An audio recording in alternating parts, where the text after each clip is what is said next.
नागपुरात भारत आणि न्यूझीलंड यांच्यात पहिला टी20 सामना रंगणारे न्यूझीलंड विरुद्ध झालेली एकदिवसीय मालिका भारतानं 1-2 अशी गमावली होती। त्यामुळे एकदिवसीय मालिकेतला पराभव मागे सोडून आता नव्या दमानं न्यूझीलंडच्या आव्हानांचा मुकाबला करण्यासाठी भारत सज्ज झालाय। पुढच्या महिन्यामध्ये सुरू होणाऱ्या टी20 वर्ल्ड कप स्पर्धेपूर्वी न्यूझीलंड विरुद्धची टी20 मालिका भारतासाठी रंगीत तालीम ठरणार आहे।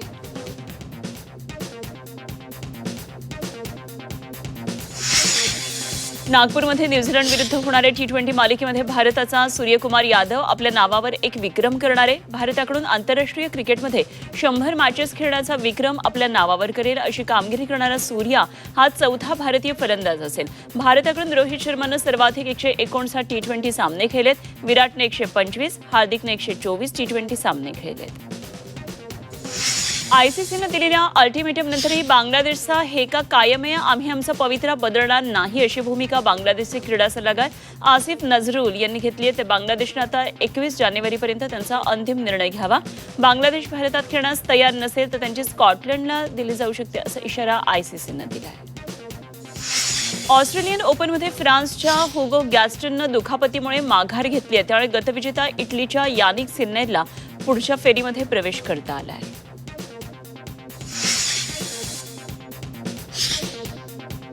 येत्या क्रीडा जगतातल्या बातम्यानंतर इतर बातम्या। राज्यातल्या शिक्षक पदभरती प्रक्रियेत शासनानं पवित्र प्रणालीच्या कार्यपद्धतीत सुधारणा केलेल्या आहेत आणि या संदर्भातला शासन निर्णय शिक्षण विभागानं जाहीर केलाय। त्यामुळे जुने नियम रद्द होऊन नव्या सुधारित तरतुदी लागू होणार आहेत। सलग सुट्ट्यांमुळे विमान आणि ट्रॅव्हल्सचं तिकीट महागलंय। पुण्याहून दिल्ली, गोवा, जयपूर, वाराणसी, उदयपूरकडे जाणाऱ्या विमानांची मागणी वाढली आहे। पुण्यामधून विदर्भ, मराठवाड्यामध्ये जाणाऱ्या खासगी बसत तिकीट दरही वाढलेत आणि रेल्वेचं आरक्षण फुल झालंय। त्यामुळे प्रवाशांना तिकीट दरवाढीचा फटका बसणार आहे। मेट्रो 7अ मार्गिकेसाठी भुयारी जलवाहिनी वळवण्याचं काम महापालिकेनं हाती घेतलंय। त्यामुळे 22 जानेवारी पहाटे 5 वाजेपर्यंत पाणी कपात करण्यात येणार आहे। ऐन माघी गणेशोत्सवाच्या आठवड्यामध्ये कपात केल्यानं नागरिकांची गैरसोय होते। मुंबई महापालिका कृत्रिम तलावांची निर्मिती करते। पर्यावरणपूरक माघी गणेशोत्सव साजरा व्हावा यासाठी कृत्रिम तलावांची निर्मिती करण्यात येते आणि त्यामुळे कृत्रिम तलावांमध्येच गणेश मूर्तींचं विसर्जन करण्याचं आवाहन प्रशासनानं केलं आहे। टीईटी उत्तीर्ण नसलेल्या शिक्षकांच्या पदोन्नतीला तात्पुरती स्थगिती देण्याचा निर्णय शिक्षण विभागानं घेतला। त्यामुळे पदोन्नतीसाठी इच्छुकांना प्रतीक्षा करावी लागणार आहे।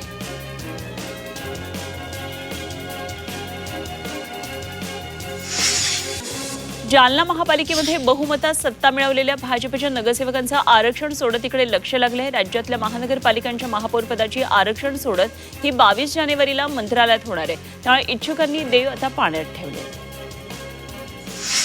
एसटी महामंडळाच्या 772 बस महानगरपालिका निवडणुकीत वापरण्यात आल्या। त्यातून महामंडळाला 2,13,61,000 रुपयांचा महसूल मिळालाय आणि निवडणूक काळामध्ये मतदान केंद्रांवर साहित्य सुरक्षित पोहोचवणं, अधिकारी कर्मचाऱ्यांची वेळेत ने-आण करणं, कायदा सुव्यवस्था राखण्यासाठी ही बस सुविधा उपलब्ध केली होती।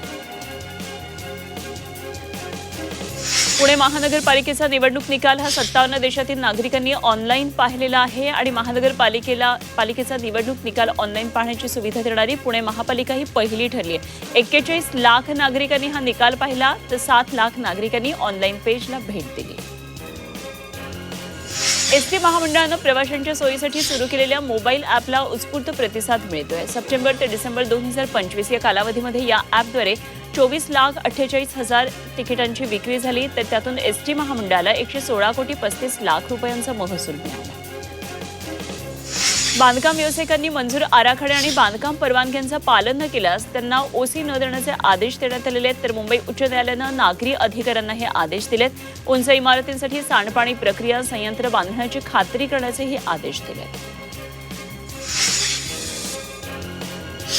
पिंपरी चिंचवडमधल्या पिंपळे सौदागर परिसरातील लिनियर गार्डनमध्ये बहुतांश भाग हा वीज पुरवठा कमी आहे। तर लिनियर गार्डनचा अर्ध्याहून अधिक भाग हा अंधारात असल्यानं नागरिकांची मोठी गैरसोय होती। त्यामुळे लिनियर गार्डनचा वीज पुरवठा सुरळीत करण्याची मागणी करण्यात येते।